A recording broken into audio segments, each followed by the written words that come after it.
좋은 안식일입니다.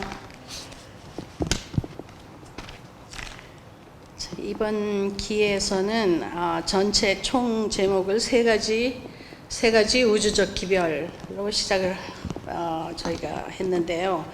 오늘은 제4과 레슨 4 하나님을 두려워하며 그에게 영광을 돌리라. 여러분들 많이 공부를 하셨겠지만 제가 같이 공부하는 마음으로 한번 쭉 살펴보겠습니다. 이 하나님을 두려워하며 라고 하는 거는 우리를 무섭게 하기 위해서라기보다 사랑의 기초가 된 그런 말인 것으로 보입니다. 기억절을 보시겠습니다. 다 같이 읽을까요? 시작. 성도들의 인내가 여기 있나니 그들은 하나님의 계명과 예수에 대한 믿음을 지키는 자니라. 계시록 14장 12절 여러분들이 잘 아시는 구절이죠.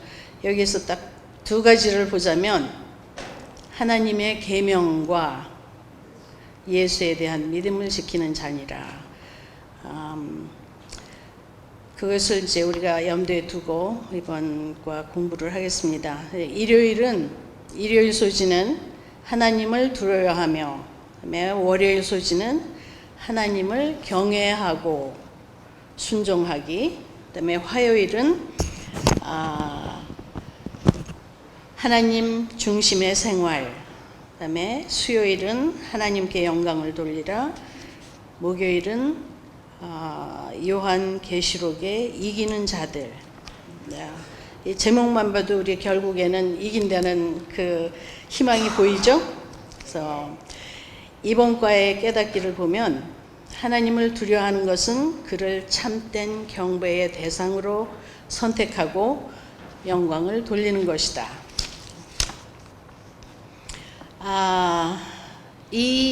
그 교과 공부 이번에 하신 분이 마크 필리 목사님이세요. 네, 그분 설교도 많이 들으셨죠?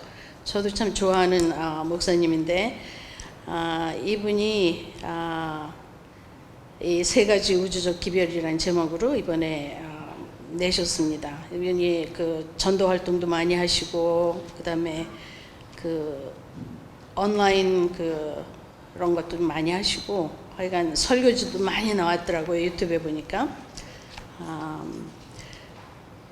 계시록 연구를 통해서 우리가 언뜻 계시록을 읽어보면 짐승들 나오고 뭐 하여간 무섭게 느껴지잖아요. 그죠?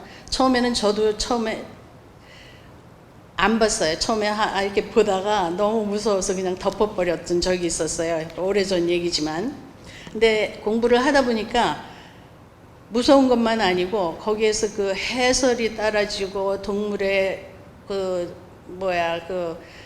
뭐를 대표하는 건지를 이렇게 깨달아 알고 가니까 하나도 안 무섭더라고요. 그래서 어렵게 느껴지는 그 요한계시록에서 우리가 정말 중요한 하나님의 사랑을 깨닫게 하는 그런 교과라고 생각합니다. 특히 이번 주 사과에서는 우리가 이제 두 가지뿐이 없어요. 사단 편에 쓰느냐, 하나님 편에 쓰느냐. 이제 이 두 가지인데 어느 편에 서야 하는지 또 어떻게 무엇을 중심으로 살아야 하는지 공부할 수 있는 좋은 교과 시간이라고 생각됩니다. 우리는 또 요한계시록에서 셋째 천사 기별에 대해서 많이 들어왔고 또 공부도 많이 했어요. 저는 공부를 따로 이렇게 하기 전에 수시로 들었어요. 여기 교과 공부 시간에 앉으면 요한계시록에 대한 거, 세천사의 기별, 특별히 우리 교회에서는 세천사의 기별에 대한 것들을 많이 들어왔는데 오늘은 첫째 천사가 전하는 메시지를 공부할 텐데요. 그 내용은 계시록 14장 6절 7절에서 나옵니다. 7절을 잠깐 보면 그가 큰 음성으로 가로되 하나님을 두려워하며 그에게 영광을 돌리라. 이는 그의 심판하실 시간이 이르렀음이니 하늘과 땅과 바다와 물들의 근원을 만드신 이를 경배하라 하더라. 그렇게 여기서 또 세 가지, 이 구절에서만 세 가지로 요약해 보면 두려워하며 영광을 돌리라, 경배하라. 그렇게 요약을 해봤습니다. 여러분께서 공부하시면서 그 교과책에 50페이지에 있는 그 우화를 한번 보셨을 거예요. 그 덴마크 철학자이자 신학자인 쉐렌 키에르 케고르라는 사람이 쓴 우화인데, 그 어릿광대와 불타는 마을이라는 것에서 나오는 것 같은 이야기예요. 읽어보셔서 알겠지만 광대는 사람을 웃기게 하고 그런 것들을 주로 하는데, 정말 불이 났을 때 광대가 불났다고 소리 지를 때 이 사람들은 막 정말 박수치면서 웃으면서 믿지를 않았어요. 결국은 큰 화재를 당하는, 그렇게 그래서 이제 비참하게도 착각 속에 웃으면서 마지막을 맞이한다는 그런 우화입니다. 그러나 우리가 알다시피 세상의 종말과 마지막 사건은 결코 농담이 아니라는 것을 여러분도 잘 알고 있을 것입니다. 요즘 세상 돌아가는 걸 보면 웬만큼 쇼킹한 뉴스가 아니면 사람들이 마음에 와닿지가 않아요. 처음에 9/11 때 트윈타워 무너질 때, 그때는 사람들이 그냥 몸을 떨면서 지켜봤었는데, 이제는 뭐 몇 명을 죽였다, 어린아이가 선생님을 죽였다, 학생들을 죽였다 하는 것들이 하나도 이 마음에 또 그 중에 하나 사건이 터졌구나 이렇게 생각되지 무감각해지더라고요. 정말 세상 돌아가는 것을 보면 믿지 않고 갑자기 맞이할 종말을 당하는 것이 눈앞에 보이는 듯 합니다. 그래서 우리 새 천사의 기별은 우리가 정말 전해야 할 의무가 우리에게 있다는 것을 보여줍니다. 일요일 소지의 제목이 하나님을 두려워하며,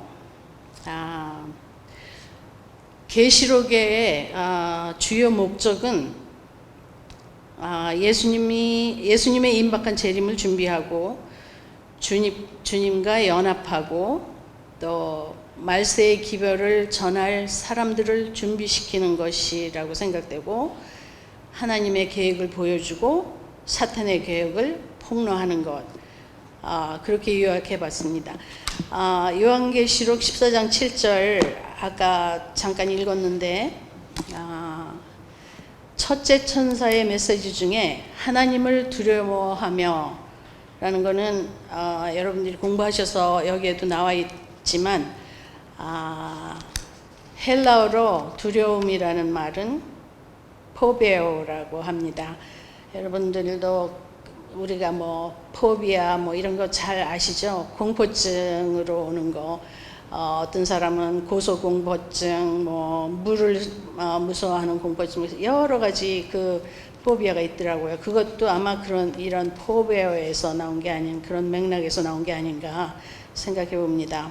근데 두려움이라는 뜻만 있는 것이 아니고, 여기에서는 성경에서 저에게 주시고자 하는 것은 하나님을 두려워하며 내지는 하나님을 경외하며, 이 포베오라는 단어에는 공경, 경외, 존경이라는 의미로 사용되었습니다.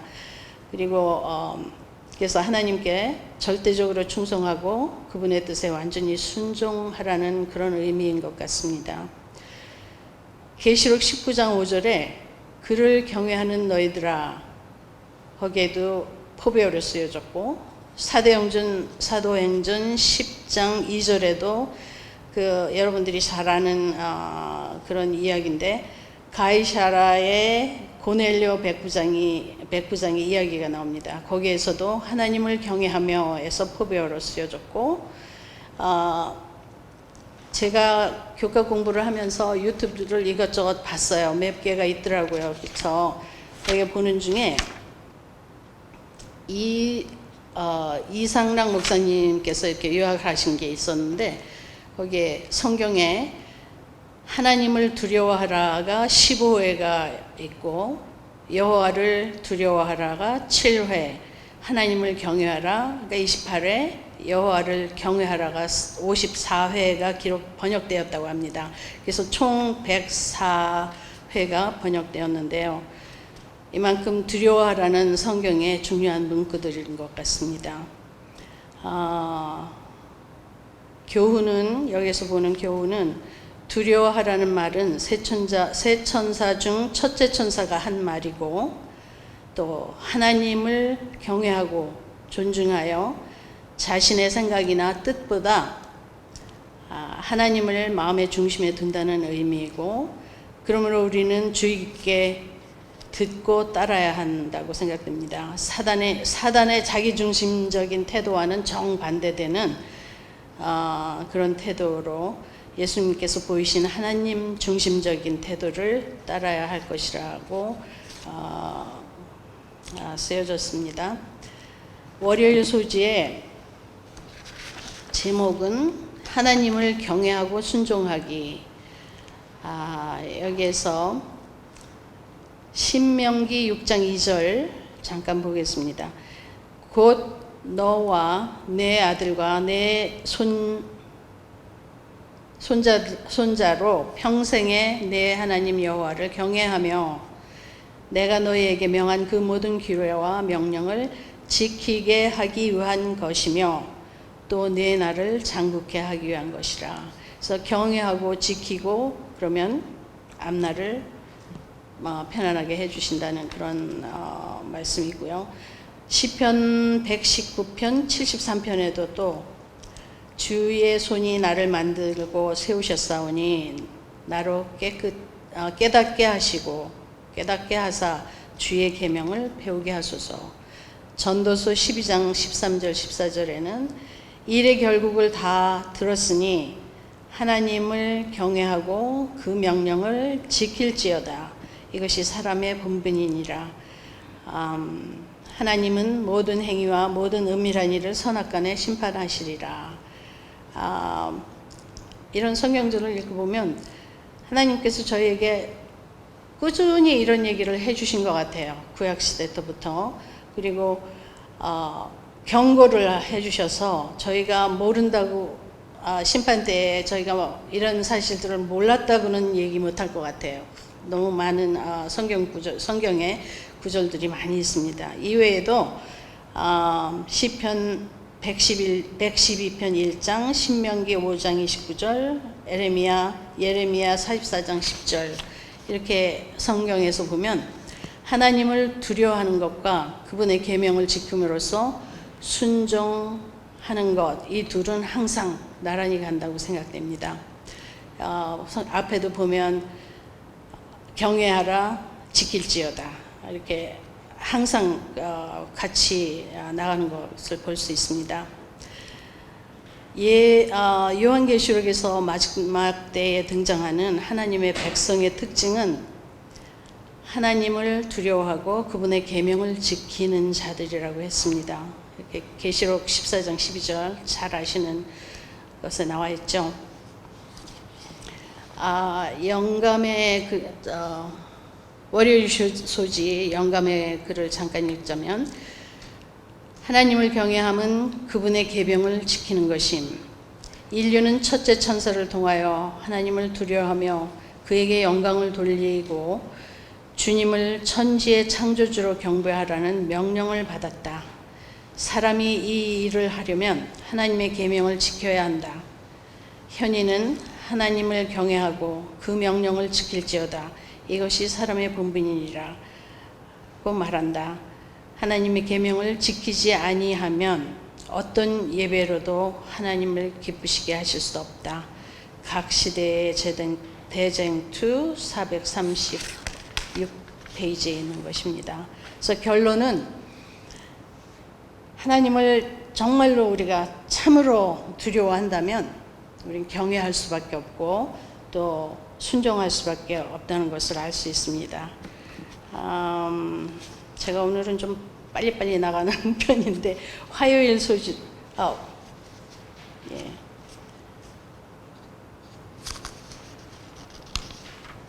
내가 오케이. 화요일 소집 하나님 중심의 생활. 이 생활은 모두를 행복하게 하는 방법이죠. 우리가 다 알다시피. 근데 우리 고집, 우리 자아가 너무 커서 하나님 중심의 생활을 잘 못해요. 저 자신부터.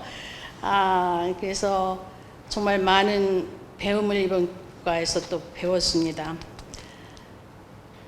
여러분들은 무엇을 중심으로 사시는지요?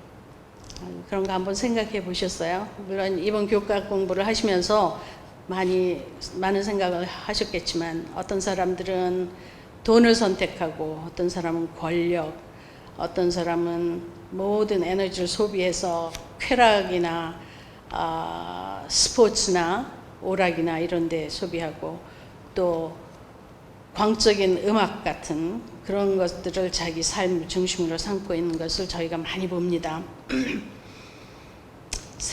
첫째 천사의 기별은 자기 중심적 우선순위의 속박에서 벗어나서 하나님을 중심으로 살라는 호소입니다. 하나님께서 우리에게 주신 자유의지를 사용해서 신중하게 선택할 몇 가지가 있다고 봅니다. 첫 번째는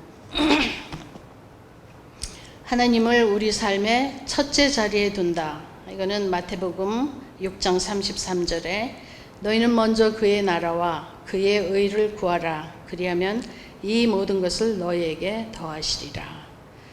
두 번째, 항상 위의 것을 생각한다. 골로새서 3장 1절 2절에 그러므로 너희가 그리스도와 함께 다시 살리심을 받았으면 위의 것을 찾으라. 거기는 그리스도께서 하나님 우편에 앉아 계시느니라. 위의 것을 생각하고 땅의 것을 생각지 말라. 세 번째로 예수 그리스도를 바라보자. 이거는 히브리서 12장 2절 여러분들이 또 많이 아시는 구절인데 믿음의 주여 또 온전케 하시는 이인 예수를 바라보자. 저는 그 앞에 있는 즐거움을 위하여 십자가를 참으사 부끄러움을 개의치 아니하시더니 하나님 보좌 우편에 앉으셨느니라. 네 번째로는 예수 그리스도의 마음을 품으라. 빌립보서 2장 5절 너희 안에 이 마음을 품으라. 곧 그리스도 예수의 마음이니 그렇게 우리가 요약해서 봤습니다. 여기에 영감의 교훈을 잠깐 보면 죄인이 마땅히 취해야 할 경건하고 두려워하는 태도, 기도하는 시간과 장소는 하나님께서 그곳에 임하여 계심으로 거룩하다. 또한 태도가 경건하면 경외심이 더욱 깊어진다.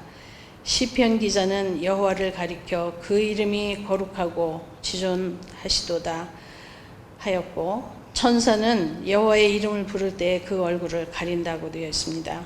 그런즉 타락하고 죄 많은 우리 인간이 여호와의 이름을 말할 때 얼마나 경건하고 두려워하는 태도를 취해야 하겠는가.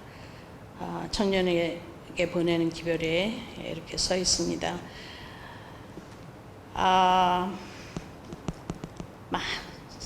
만물을 지으시고 그러신 하나님이 정말 하찮은 저희에게 사랑한다고 얘기하시고 이렇게 올바른 길로 가게끔 늘 말씀해 주시는데 저희가 정말 한국 대통령이나 또 미국 대통령이 이 자리에 있다 그러면 저희도 저희의 모든 태도를 가다듬어서 최상의 것을 보이려고 노력을 할 것입니다. 그럼에도 불구하고 우리 하나님한테는 저희가 그렇게 경배하지 않는 것 같아서 많은 뭐라 그러나 후회라기보다는 약간 좀 하나님께 죄송한 마음을 느꼈습니다. 제가 제 카톡에 보시면 카톡에 오래전부터 마음에 든 단어가 있어요.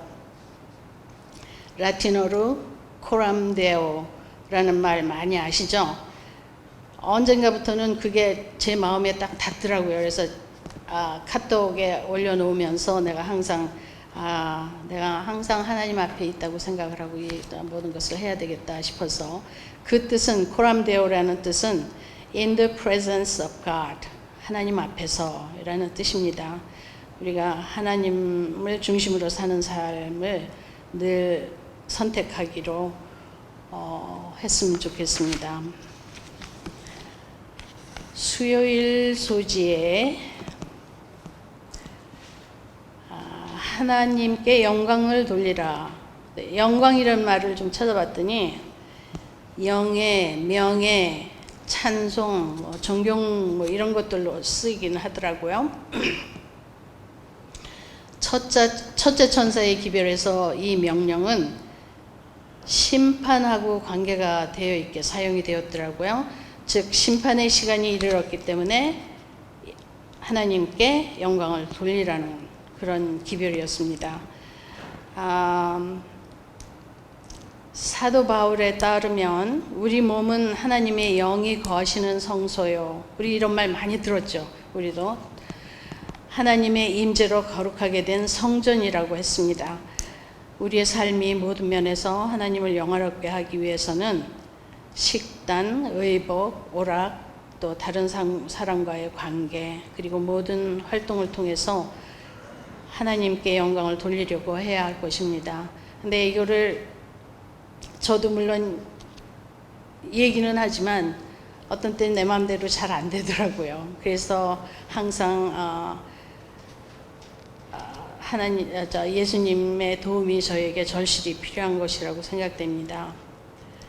하나님께 영광을 돌리라는 것에 두 가지 면을 본다면, 첫 번째는 첫째 천사의 기별을 선포하는 자들에게 적용이 되고 성도들의 품성에서 그분의 선하신 품성을 나타내라는 뜻이라고 생각됩니다. 이 면에서도 저희가 너무 부족하기 때문에 우리의 성품을 나타내려면 우리가 예수님의 성품을 닮아서 또 전하는 그런 사람들에게 저희를 통해서 예수님을 나타낼 수 있는 그런 품성을 저희가 가져야 될 것이라고 생각되고요. 두 번째로는 첫째 천사의 기별을 받을 대상에게 적용된다고 생각합니다. 그래서 그분들이 하나님께 마음을 열고 또 함께 저희와 영예와 찬송을 돌리고 그의 심령 가운데 죄로 인해 훼손된 하나님의 형상이 회복되기 시작된다고 생각합니다. 그래서 하나님께 영광을 돌리려면 저희부터 잘해야 되겠다 하는 그런 마음을 듭니다. 고린도전서 3장 16절 17절에 우리가 하나님은 성전이라고 했고, 고린도전서 6장 19절 20절에도 우리 몸은 성령의 전이라고 했고, 고린도전서 10장 31절 그런즉 너희가 먹든지 마시든지 무엇을 하든지 다 하나님의 영광을 위하여 하라고 하셨습니다. 수요일 소지에 언급한 이 지적인 예배에 대해서 언급을 했는데요. 지적인 예배는 합당한 섬김으로 표현되어 있고 로마서 12장 1절 2절에 잘 묘사되어 있습니다. 읽어보겠습니다. 그러므로 형제들아 내가 하나님의 모든 자비하심으로 너희를 권하노니 너희 몸을 하나님이 기뻐하시는 산 제사로 드리라. 이는 너희의 드릴 영적 예배니라. 너희는 이 세대를 본받지 말고 오직 마음을 새롭게 함으로 변화를 받아 하나님의 선하시고 기뻐하시고 온전하신 뜻이 무엇인지 분별하도록 하라. 우리 58페이지에 맨 끝에쯤에서 잠깐 읽겠습니다. 교과 공부 58페이지 교훈 바로 위에요.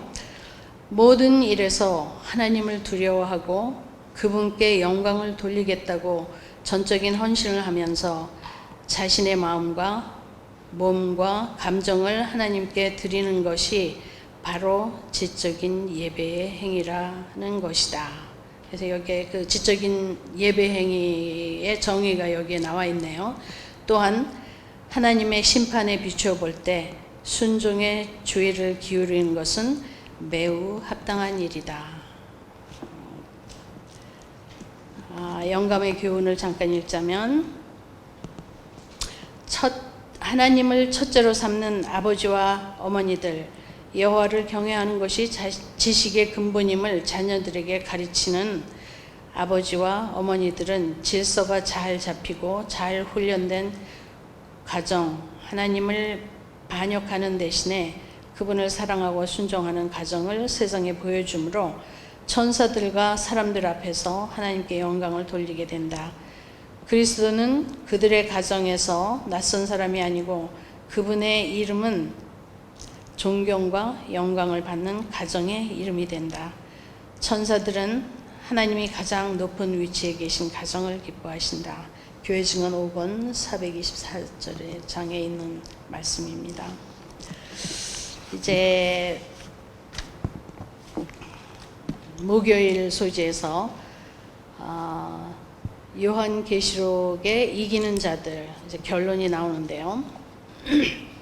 앞에 기억절에서 이번에 계시록 14장 12절에 나오신 말씀에서 보셨겠지만 여기에 하나님의 계명과 예수의 믿음을 지키는 자들이 있느니라 해서 이기는 자의 특징을 볼 수가 있습니다.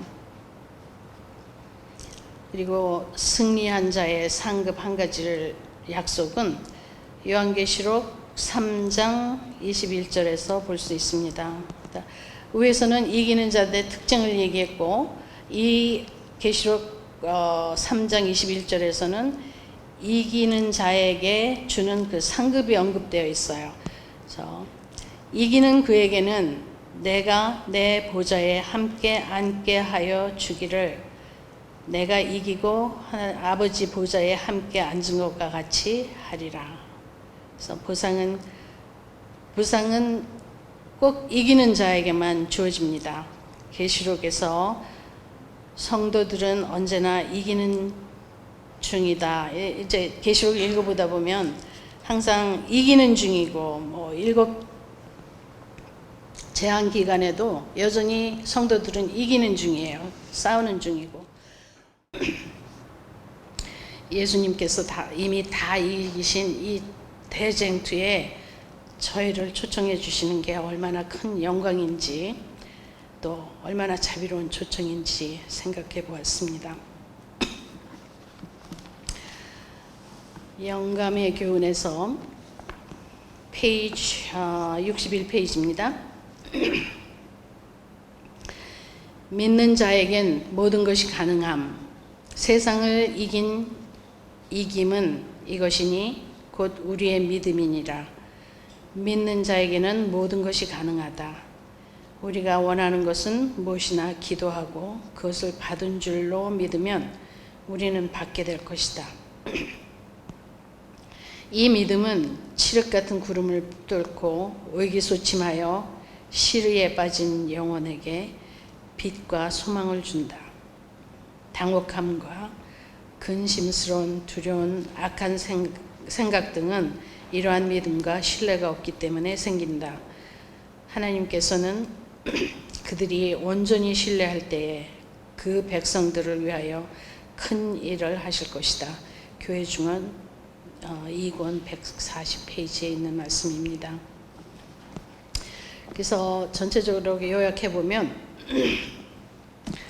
하나님을 두려워한다는 것은 무서워하라는 말이 아니고, 그것은 하나님을 경외하는 마음이 없는 사단에게만 해당되는 말이라고 생각되고, 하나님을 경외하는 것은 하나님께 영광을 돌리고 그분을 그대의 존귀하신 하나님으로 선택하고 영원한 교제 가운데 충만한 기쁨으로 하나님의 심판대에 서기 위해서 하나님의 편에 서라는 긍정적인 부르심이라고 할 수 있겠습니다. 그래서 이번 교과를 통해서 저희가